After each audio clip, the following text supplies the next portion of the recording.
大家點樣用呢部吹風機啦。咁好似好簡單咁喎，通常啲人一坐埋去就黑埋眼就推，死推爛推，咁其實就有細節嘅都。咁我因為佢呢啲機咧，通常都係外國人啦，咁佢比較高大啲嘅，咁所以咧佢嗰個位咧其實就唔係好啱亞洲人，咁所以我哋要留意翻個 seat 位咧，我哋要將佢校到差唔多校到最高，可能校到最高都未必啱。咁我就要 set 到最高位。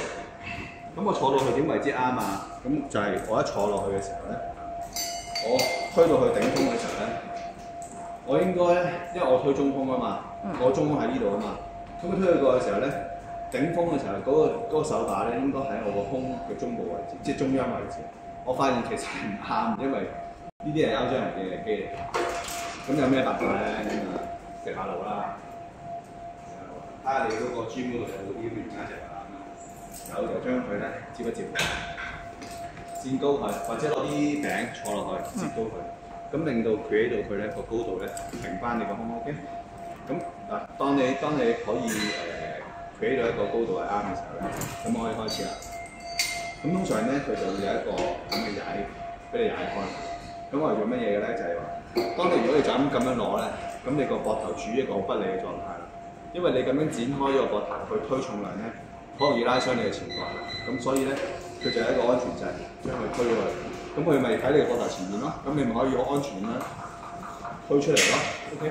咁推嘅時候咧，個重點就係將個肩胛向後夾一夾先，夾死佢。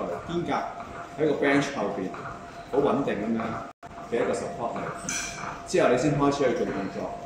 咁而個手踭嘅擺位咧係低過你個膊頭，就唔好高過膊頭。好多人都係咁樣做，咁樣做係對你個膊頭係毫無益處，可能整傷個手踭低過個膊頭，但係都要張開喎，唔好咁樣縮埋喎。有啲係咁樣做喎，咁樣做就唔係推個胸㗎咯，係做一個膊頭向外轉嘅動作嚟嘅。你要將個手踭打開少少，低過個膊頭，指向後邊，指向你嘅後邊，之後推出去咧就唔好推埋個膊頭出去啦，成個推低，你去個膊頭 stay 咗喺個後邊位置，即係夾翻實少少。咁個手踭就唔好伸到直晒啦，因為你伸直呢個手踭就係個爪關節食咗啲力量，就唔係你個胸喎。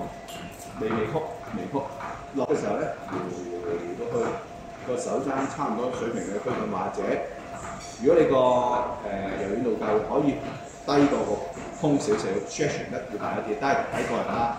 咁如果你安全啲，咪啱啱個手踭到你個軀幹水平就 OK 啦。推出嚟係啦，唔好伸直晒啦，咁樣咁樣佢推10下啦，咁啊睇翻你自己個能力咯。回嘅時候收點樣抽啊？咁個腳頂住佢，唔好扮一聲，即係有翻啲力。啱，唔錯嘅，好嘅。